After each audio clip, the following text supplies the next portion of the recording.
when Liverpool travel to Manchester City. It's a massive game for both teams. But on this occasion, it's only really Liverpool who have anything riding on this game. For Manchester City, it's just a case of trying to spoil Liverpool's title party.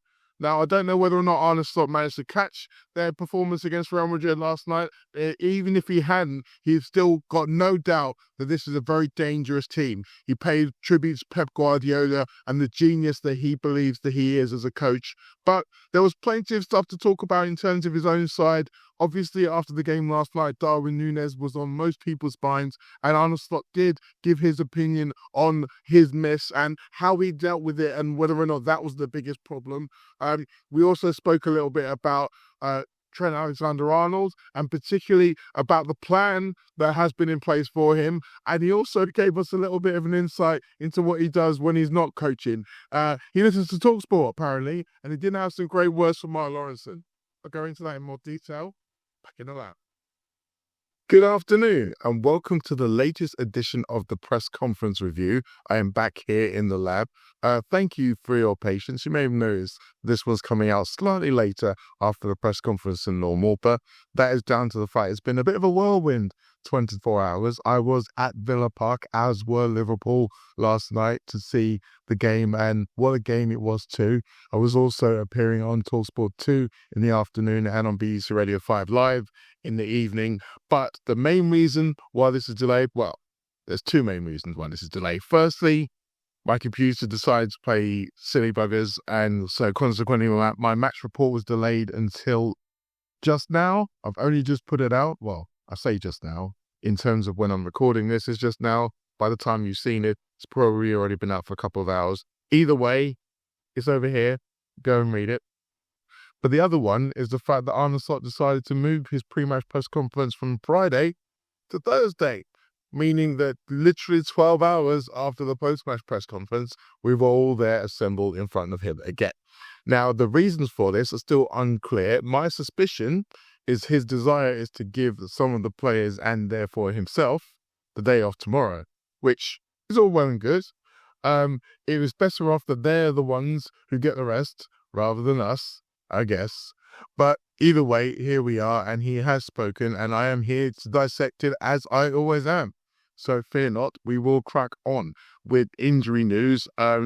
The news on Joe Gomez, first of all, he's had his hamstring surgery. By all accounts, it was successful surgery, which is what they always say. I mean, I guess I'm not entirely sure what unsuccessful surgery will be at this stage of proceedings, but by all accounts, it appears as though he is in a battle to make it back before the end of the season, but it sounds like it's a battle that he will win. So should we still have vital games towards the end of the season, title-deciding games, maybe even a European final, he would potentially be available for those, which can only be good news. So in the meantime, get well soon, Joe.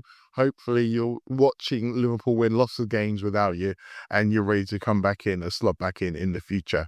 Another defender injury, Conor Bradley obviously went down in the game at Villa Park. Still too early for a full prognosis, but Slot has ruled him out of the game against Manchester City. Sounds like he kind of ruled him out against Newcastle as well.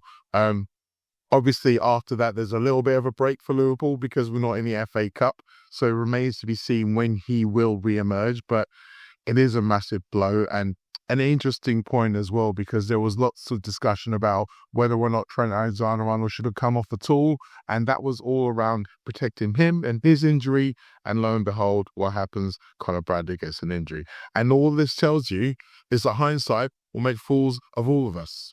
So you can look at it and say, well, maybe you should have done this, maybe you should have done that. When you're a manager, you just don't know. Even when you think you do the right thing, sometimes the universe will come around and still kick you in the ass. Speaking of kicking things in the ass, let's talk about Darwin Nunez. He's the start of my first top takeaway number one. Darwin's biggest problem is his head.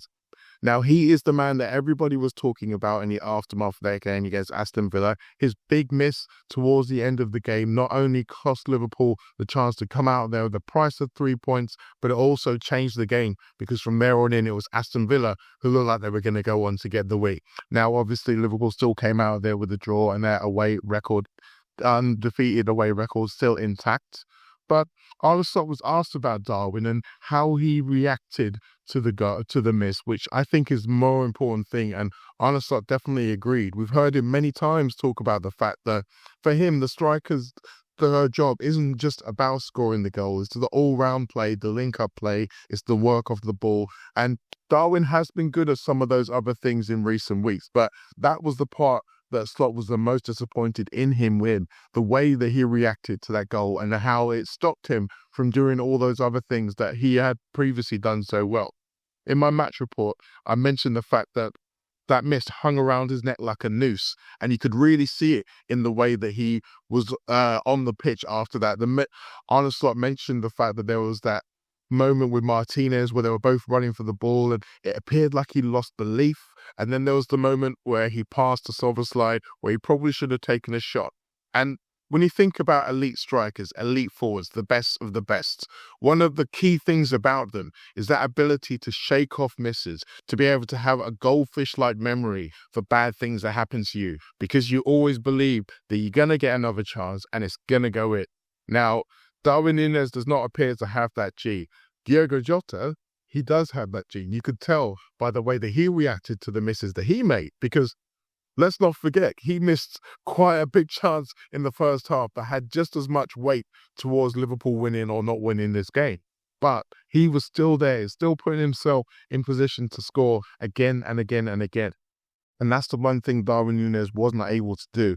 And I do think that may well be the difference between him remaining a Liverpool player beyond this season and him not remaining a Liverpool player. I do think when you're at this very top level, the mentality is almost as important, if not more important, than the ability. Now, obviously, those of you out there will have probably seen the now deleted tweet that he put out there in terms of his reaction to his miss. It's interesting, though. I don't know whether or not some parts have been lost in translation, but the way that he said, I will fight until the last day I have to be at Liverpool. Have to be at Liverpool? Kind of sounds like someone on Shawshank rather than someone playing for the team top of the Premier League. So I suspect this might be the end now of Darwin Nunez' Liverpool career. And say what you like about it, most of us wanted it to go better than it has, but the time always has to come when you look at something and say, it's just not worked. And I think we are very getting close to that point. Top takeaway at number 2, missed chances do matter. Now, despite Arne Slot's proclamations that missed chances are what decides how much minutes he gives Darwin Nunez and his other strikers, his other comments did kind of admit the fact that there is important, and this is what comes to something else that he's returned to time and time again, the idea of Liverpool not getting what they deserve. That was something that he mentioned, and he said that for the most part this season they have got what they've deserved, but in recent weeks there's been a few games where he felt they haven't, and it started to become a growing trend. He felt that Liverpool didn't deserve to go in a half-time behind against Aston Villa. But what he said afterwards is the really, really important part. He said, on too many occasions, there's been too many missed chances, because that really is the difference between getting what you deserve and not getting what you deserve. Think about what a great team does. Every great football team, every winning football team, they take advantage of when they're on top. They score when they get those opportunities. Games, football are so much about moments, about momentum, and when the big moment opens up and presents itself to you, you have to take it. And the fact that Liverpool haven't taken it in some of these recent games really does feel like an important moment. And as much as Slot has clearly tried to take some of the pressure off of his strikers in the earlier comments around Darwin Nunez, this kind of portrays how he really feels. And I think that he would be well aware the fact that when it comes to the crunch, going down the stretch of this title running, then taking your chances when you're on top is really important. I tell you where it's also very, very important, European competition. When Liverpool get back into Champions League action, that idea of scoring when you're on top becomes even more important when you're in a two-legged contest, as Liverpool will be, particularly if they're against a team as talented as Paris Saint-Germain. Now, we'll find out who Liverpool would get in the draw tomorrow morning. The Champions League draw is at 11 a.m. So we'll exactly see whether it's PSG or it's Benfica that Liverpool will have to battle. But regardless of that, Liverpool will be hoping to go deep in the competition. And as I say, scoring when you're on top, taking your chances, so important. So yes, goal scoring is very important. But also, top takeaway number 3, defense needs more focus. Now, the strikers dominate the headlines, and I've spoken a lot about Darwin Nunez, about Diogo Jota already in this show, but it does feel a little bit lopsided, really. Those misses, some people believe that they cost Liverpool the win, but the fact is that this was another game where Liverpool needed to score 3 goals in order to win the football match. And Liverpool have scored 2 or more goals in their last 6 Premier League games. So you can look at that and you can say, well, is it the defence or the attack that's not doing what they're supposed to do? And I do think if you look at the goals that Liverpool have conceded, particularly in this game against Aston Villa, I would also argue the Merseyside derby, some of them are very preventable. Sometimes it's lack of communication, like Dom Szoboszlai clearly had a shout from Alisson, and I say clearly because the way that Alisson looked at him when he was at his feet or lying flat on the floor was just to say, what are you doing? Why did you just let me have the ball? But there were other moments in the second goal where Ollie Watkins' run wasn't tracked, he wasn't challenged for his header, and lots of little mental mistakes are starting to creep into Liverpool's game defensively. And whether or not this is the mental and physical fatigue that Slot spoke about in the last press conference, or whether or not it's just these players need to get their focus back a little bit more, I'm not sure. But one thing Slot did say, and we probably should focus on, is the next opponents, Manchester City. Slot has always been a big disciple of Pep Guardiola, so it's no surprise to hear him wax lyrical about the team and how he believes that despite their recent struggles, Manchester City are still a very good football team, and Liverpool are going to have to be at their best in order to beat them. Now, Slot very much concentrated on what they do with the ball, spoke about the ball possession, spoke about the riches that they have in attacking areas. And to be honest, if you watch Manchester City at the moment, that really is the part where you should be putting more of your attention. When they have been playing well, it's normally the attackers, the Savinhos, the Erling Haalands, the Omar Marmoush, who've been doing all of the good stuff.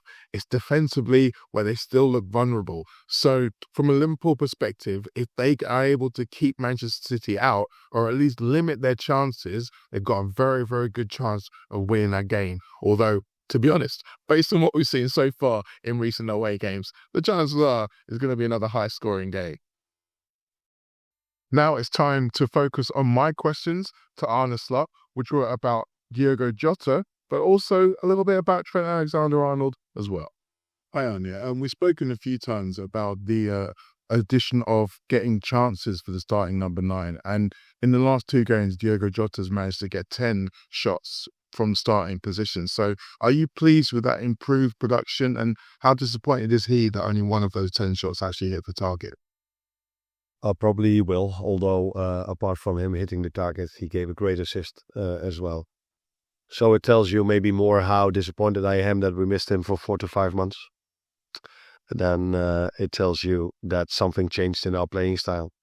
So when he was there with us before, I think he was involved in a lot of goals, scoring as well. So it tells you how much of a miss it has been not to have him. But again, I would have loved to play him every single time, maybe for 90 minutes. But if your player is out for 4 or 5 months and he hasn't been out, he has been coming back, coming in, coming back. And every time we played him a bit too much, he got injured again. So I hope people understand why we are so cautious now, because 12 games to go. And you tell me, and I see the same, how much of a threat he is. So we have to keep him available for 12 more games and Champions League and the League Cup final. But that is not an easy balance to find. I would have loved to keep him in the team because he played really well. For Trent, the same. Who takes out 2 players that are playing so well? Yeah, that's only because it's a big injury risk to keep them in the team. So when I drove up, I was listening to the Talk Sports, and I don't know who he is, but his name was Mark Lawrenson or something like this, and he simply couldn't understand that I took Trent off. which I understand from him perspective because he played so well and he just scored a goal. But now maybe he does. I noticed you had a word with Trent when he came up. Was he disappointed? I mean, or did he understand the fact that it's for the long term? Yeah, so we spoke about this already a week ago. That in this 5 games, he already knows how many minutes he would make. That was in a situation where Connor was available as well. Now maybe we have to adjust our plan. But I said to him, you know why I take you out, don't you? He said, yeah, we spoke about it. So, but of course, a player has adrenaline and he just scored. Was a better moment than against Wolves where he lost the ball just before I took him off. So he's improving. There's a couple of key points here from what Arne Slot said. First of all, the people who get me into the press conference would be very pleased to know that he listens to TalkSport. But the reality is, Diogo Jota is clearly the closest in the squad to what we would call a slot striker. And Slot referenced his abilities in the build-up play and in chance creation rather than the thing most people focus on, which is his finishing. And if you look back to those early days of the season where he was starting week in, week out and playing most of the time, that was when the attack felt like it was functioning at its best in terms of all 3 members of the front 3 were able to create, they were able to gain chances, and it looked like they were able to function as a whole unit a lot better. We started to see that in a little bit with Jota's return. Obviously, I mentioned that he's got 10 shots in his last 2 games. That's in 130 minutes against Wolves and Aston Villa, when previously Luis Diaz was struggling to get shots away, Darwin Nunez was struggling to get shots away, and Liverpool in general were just struggling to find the central striker and put him in position to shoot. Now, a lot of that comes down to Diogo Jota's instincts as a striker, as a sniffer, as they call it. But I do think there's a lot to do with how Liverpool are playing and how they play with him compared to how they play with the others. That's, again, probably not great news for Darwin Nunez, because one of the other things about having his reaction in the game against Aston Villa, where he let the chance get into his head, that's the kind of thing whereby if you're a substitute and you come on and a moment like that happens and it's clear that you're no longer involved or engaged in the game, it's hard to then take him off again. But then also, does that mean you put him on from the start? But no, because Diogo Jota plays better from the start. He's more connected. So it's harder to see where Darwin Nunez is really going to get his minutes. And this is before we even mention Federico Chiesa. I see a lot of people in the comments on the YouTube video for the press conference going on about Chiesa. Why are we not talking about Chiesa? Why is no one mentioning Chiesa? Well, there's a good reason why. Because we're not seeing him on the pitch. And Arne Slot is telling us things without telling us things. So I did some investigation into it. There have been 7 occasions where Liverpool if the game was in the balance, so it was either a draw or Liverpool 1 goal ahead on the 70-minute mark, and Chiesa was on the bench. Guess how many times out of those 7 he came off the bench? 0. None. His 3 substitute appearances in the Premier League have all been when the game is already won.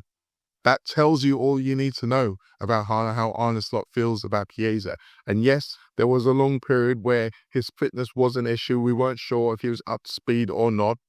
But he has been available for the majority of, I feel like it's been maybe 6 weeks to 2 months that he's been available, and that hasn't changed. Mo Salah is still playing most of the minutes, and even in the situation at Villa Park where he wanted to rest Luis Diaz and Cody Gakpo was unavailable, Chiesa can play on the left wing, but no, it was Curtis Jones who was chosen to come into the team. Yeah, that really does tell you all you need to know about Federico. So I fear for his Liverpool future just as much as Darwin Nunez, really. Now, the second part of my question was about Trent Alexander-Arnold, and the fascinating thing here for me was the fact that even though in the moment it looked like Trent was disappointed and he felt like he could have played on longer, Arne Slot made it absolutely clear that he had the conversation with Trent long before, and he managed his minutes and he knew exactly when how long he was going to be playing for. And they've taken this 5 games in 15 days as a block, and he has a finite amount of minutes that he will do across this block. And I mean, it's an intelligent way to view it, really. The only issue is that there are times when the game state makes you want to change your mind. And again, going back to TalkSport and Mark Lawrenson and the indignation of some people that he didn't leave him on. Sometimes it's hard to really predict. Now, Slot did say that the injury to Conor Bradley will potentially make him revisit and rethink his strategy with Trent. But then the reality is that does what happened against Aston Villa increase or decrease the need to manage Trent's minutes? If he'd come on a little bit later and maybe Bradley wouldn't have had so much running to do, would he have stayed fit? Could Trent have produced a moment of magic to win the game if he stayed on a little bit longer?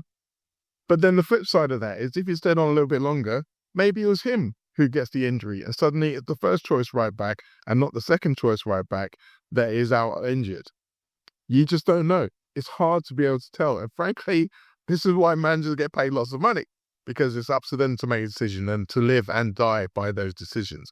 Now, hopefully, Trent Alexander-Arnold will be fit and firing and be able to play a little bit longer, if need be, against Manchester City. But if not, then it will be Jarell Quansah who comes on to replace him. And based on what we see from Jarell in the last couple of games, I would be confident that he could still do a good job.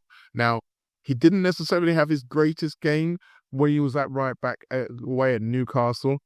And if you look at Manchester City, Savinho, who would be playing as left wing, has been one of their better players. So it will be absolutely a test for Quansah if he ends up having to play 25, 30 minutes at right back at the Etihad.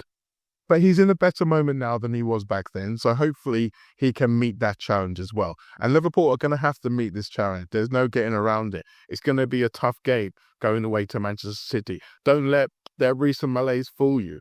The fact that they left Haaland on the bench, the fact that they were resisted putting Nathan Ake in, the fact that they didn't really look like they were trying to win the game against Real Madrid, all of that tells me that they are putting a lot more importance on this game on Sunday, whether or not it's for their own ambitions in terms of getting into the Champions League or to just be a nuisance for Liverpool. They want to win this game. And Liverpool, as I said before, will have to be at their very best in order to do it. But I'm absolutely not ruling that out. Despite what we saw against Aston Villa, despite what we saw against Wolves and even Everton, I still believe that this team has the ability to raise their level when the situation demands. But we'll have to wait and see. Thank you all for watching another review. If you are listening to this on my Substack, thank you for listening as well. Make sure you check out the match report that I mentioned earlier. That is up there on Substack for you all to read. I've got a brand new This is Anfield column coming out next week, so keep your eyes peeled for that. There will be another late challenge show this Monday, and there will be more Anfield wrap shows across the week. So don't worry, there will get plenty more opportunities for you to engage with everything that I want to give you. See you again soon.